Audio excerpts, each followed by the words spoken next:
अस्सलाम वालेकुम, welcome back to new video. बड़ी इंपॉर्टेंट वीडियो है ये आपकी बैंक स्टेटमेंट के हवाले से। चाहे वो यूरोप के लिए, चाहे वो यूके के लिए, चाहे वो ऑस्ट्रेलिया के लिए, तो ये एक ऐसी वीडियो है जिसमें मैं हर इसके एस्पेक्ट को कवर कर रहा हूँ। जो बच्चे मेरे से बार बार क्वेश्चन पूछते हैं कि सर बैंक स्टेटमेंट कितनी पुरानी होनी चाहिए, कैसी होनी चाहिए, किसकी होनी चाहिए, तो उस हवाले से इस वीडियो में मैंने सारी डिटेल्स सिर्फ बैंक स्टेटमेंट को कवर अप करने के लिए, आपको समझाने के लिए वो डाल दी हैं। तो वीडियो को एंड तक देखें, आपको हर चीज़ की समझ लग जाएगी। तो चलते हैं वीडियो की तरफ।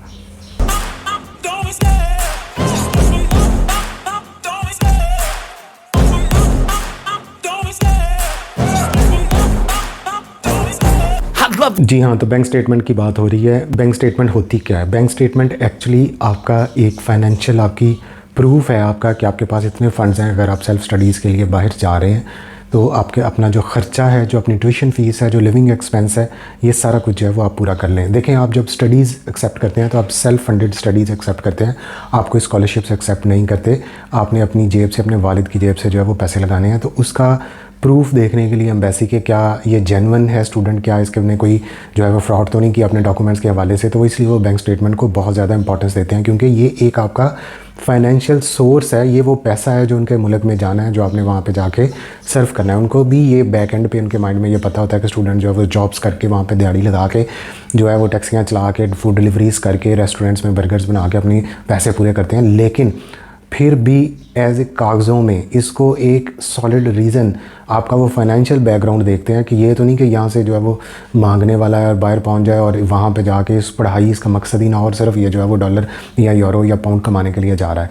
तो बैंक स्टेटमेंट में सबसे पहली चीज़, अगर हम पोलैंड की बात करें, इसके बाद मैं यूके की तरफ आने वाला हूँ, तो पोलैंड की जो रिक्वायरमेंट है पाकिस्तान से, ये एम्बेसी कहती है 6 मंथ्स ओल्ड आपकी बैंक स्टेटमेंट होनी चाहिए जो स्पॉन्सर है। ठीक है, अब दो कैटेगरीज हैं स्पॉन्सरशिप्स की। आइदर तो एप्लीकेंट बाय हिमसेल्फ है, ठीक है, या फिर उसका फादर है, उसका भाई है, कोई भी उसका जो ब्लड रिलेशन में है या ब्लड रिलेशन नहीं है, वो उसका स्पॉन्सर हो सकता है। पहले एप्लीकेंट की अपनी बात कर लेते हैं, जिसके पास अपना पैसा है। अब देखें, जो बच्चे हैं, आप जा रहे हैं ग्रेजुएशन के लिए, आप जा रहे हैं मास्टर्स के लिए, ठीक है। अब पाकिस्तान में इस लेवल पे बहुत, मैं कहता हूँ कि कुछ हज़ारों में ही सिर्फ बच्चे होंगे जिनके पास इतना अपना बैंक बैलेंस है। वो कैसे हो सकता है? वो फ्रीलांसिंग कर रहे हैं, ठीक है, कोई जो है वो सॉफ्टवेयर हाउस में काम कर रहा है, किसी के पास कोई आईटी स्किल्स है, किसी का यूट्यूब चैनल है, अगर उसकी अर्निंग अच्छी है वो भी ये बता सकता है कि मेरे पास ये जो है मेरा अपना सोर्स ऑफ फंडिंग है, ठीक है। और इसके अलावा अगर आपके वालिद बहुत अमीर हैं, उन्होंने आपके नाम पर कोई प्रॉपर्टी या कोई रनिंग मिल लगाई हुई है जिसमें आपका अकाउंट है या जहाँ से आपको आ रहे हैं पैसे, तो फिर आप सेल्फ स्पॉन्सर हो सकते हैं। अगर आपके पास पैसे हैं फादर के और वो आपका अकाउंट खुलवा के आपके अकाउंट में पैसे डिपॉजिट कर रहे हैं, तो ये ठीक नहीं है। इसकी रीज़न मैं ये बताता हूँ कि पाकिस्तान इंडिया से उनको भी पता है कि आप लोगों के जो पेरेंट्स हैं या आपके गार्डियंस हैं या आपका ब्रदर है, वो यहाँ पे स्पॉन्सर करते हैं छोटे बच्चों को, ठीक है। पेरेंट्स की सेविंग्स होती हैं, अगर वो जॉब कर रहे हैं तो उनकी लास्ट सेविंग्स हैं। अगर उन्होंने कोई चीज़ ली है या कोई अपने बच्चे के नाम के लिए पैसे रखवाए हैं बैंक में कि इसकी एजुकेशन पे पूरा खर्चा करें, तो वो पेरेंट्स की बैंक स्टेटमेंट जो है वो मोर रिलायबल होती है। पाकिस्तान और इंडिया के हवाले से मैं बात कर रहा हूँ।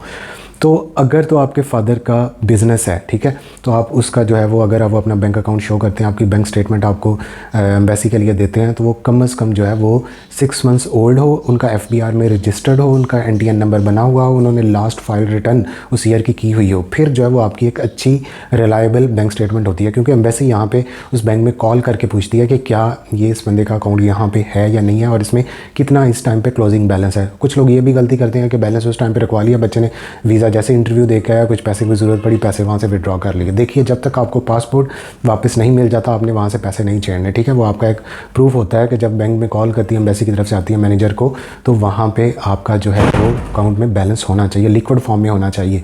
कि अगर 15 लाख की बैंक स्टेटमेंट शो की है, 20 लाख की शो की है, तो वहाँ पे इतने पैसे पड़े होने चाहिए और आपका मैनेजर उसको येस बोले कि हाँ, ये लिक्विड फॉर्म में, कैश फॉर्म में इस अकाउंट में, चाहे वो करंट अकाउंट है, चाहे वो सेविंग अकाउंट है, जो भी फॉर्म में हो, ठीक है। और वो यूजेबल फॉर्म में हो कि ये उसको अगर कोई निकलवाना चाहे या स्टूडेंट बाहर लेके जाना चाहे तो वो वहाँ पे अवेलेबल हो, ठीक है।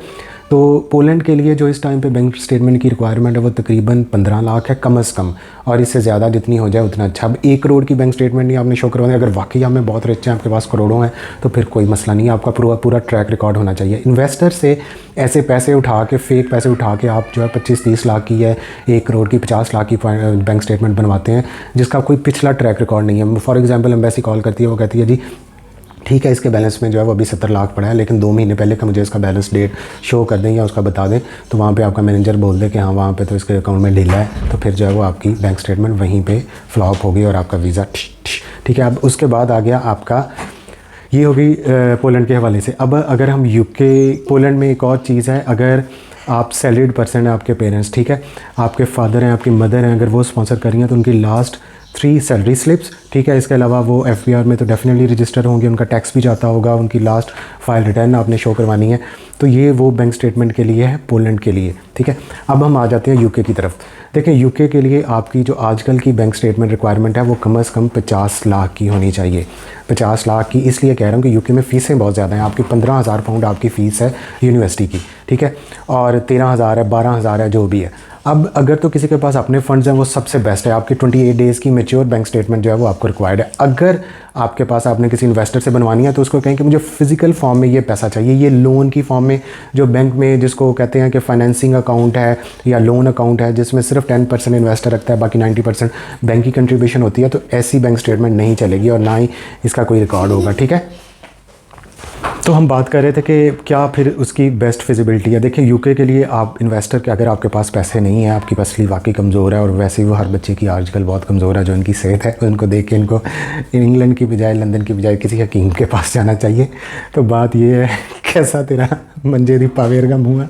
अच्छा, बात ये है कि जो इंग्लैंड के बच्चे हैं, सॉरी यार मैं फैसलाबाद से हूँ, झुकते मानना मेरा बुनियादी हक है, तो जो बच्चे यूके के लिए हैं वो अपनी स्टेटमेंट इन्वेस्टर से ज़रूर बनवाएं, लेकिन फ़िज़िकल फॉर्म में 1 मंथ की, जब तक उनके वीज़ा VFS से वापस नहीं आ जाता, उनका पासपोर्ट नहीं आ जाता, तब तक अपने पैसे ना छेड़ें। इन्वेस्टर से ये बात करें, जहाँ पे आपने इतने पैसे खर्च करने इन्वेस्टर को, तो वहाँ पे उसको डिले फॉर्म में भी रखें।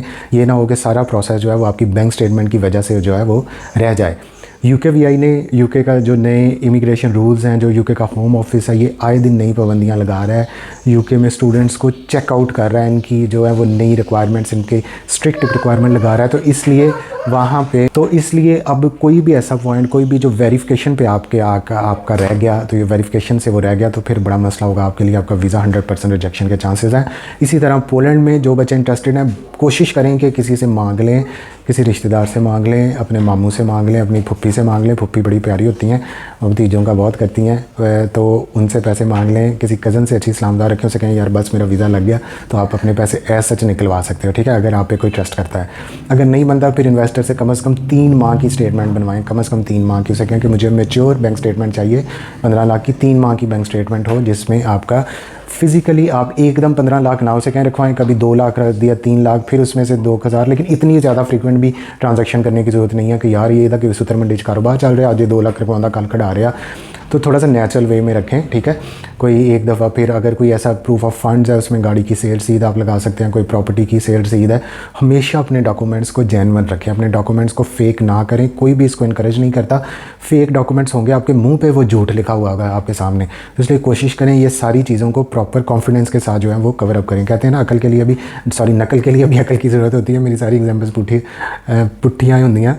तो बहरहाल ऐसी वीडियोज़ देखने के लिए मैं कोशिश करता हूँ अपने चैनल पर आपको लेटेस्ट और सॉलिड जो इन्फॉर्मेशन है वो सारी प्रोवाइड करूँ। आज की इस वीडियो में मैंने सारा ही बैंक स्टेटमेंट के बारे में बोला है। अब कोई बच्चा मुझे आके कहें सर मुझे बैंक स्टेटमेंट का बता दें, तो मैं ला लेना छत्तर ते अगे, तुहानूं पता ही है कि होना।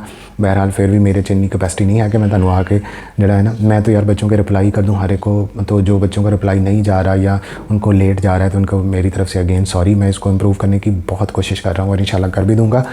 और कोई भी यूके या पोलैंड के हवाले से आपको इन्फॉर्मेशन चाहिए, यूके की कंसल्टेंसी बिल्कुल फ्री है। पोलैंड की मैं कंसल्टेंसी फ़ीस लेता हूँ, क्योंकि मुझे यूनिवर्सिटी से कोई बैक एंड पे कमीशन नहीं है। अपनी मेहनत से आपकी एप्लीकेशन जो है वो टॉप रैंक यूनिवर्सिटीज़ में पुटअप करता हूँ। अभी सितंबर इनटेक चल रही है। जो बच्चे इंटरेस्टेड हैं वो इसको लेट ना करें, फिर ना कहना कि जो है वो हमें यूके में या पोलैंड में सर हमारी बारी नहीं आई, ये टाइम भी गुजर गया। तो बेस्ट टाइम है, इसको डिले ना करें। आज प्रोसेस शुरू करेंगे, करते करते फिर आपको एहसास होगा कि ये चीज़ भी चाहिए थी, ये चीज़ भी चाहिए। बहुत सारी चीज़ें हैं जो प्रोसेस शुरू होने के बाद सामने आती हैं। तो इसलिए इन चीज़ों को समझें, लॉजिक्स की तरफ जाएं। बाहर की अप्रोच, बाहर जाना आपके लिए इम्पॉसिबल नहीं है, ठीक है। अगर वीडियो पसंद आती है तो इसको लाइक और सब्सक्राइब कर लें। और हर कमेंट का मैं रिप्लाई बैक करूँगा। और कोई ज़बरदस्त सी इन्फॉर्मेशन चाहिए किसी बारे में भी आप मुझे कमेंट्स में बता सकते हैं। अगर मुझे 50 कमेंट से, सॉरी 50 कह दिया ज़्यादा हो गया, अगर किसी ने 20 कमेंट्स भी एक चीज़ के बारे में मुझे वो थ्रेड मिल गया कि सर इस टॉपिक पे वीडियो बनाएं, तो मैं इस पर आपको बना दूंगा, ठीक है। तो थैंक यू सो मच, मिलते हैं नेक्स्ट वीडियो में।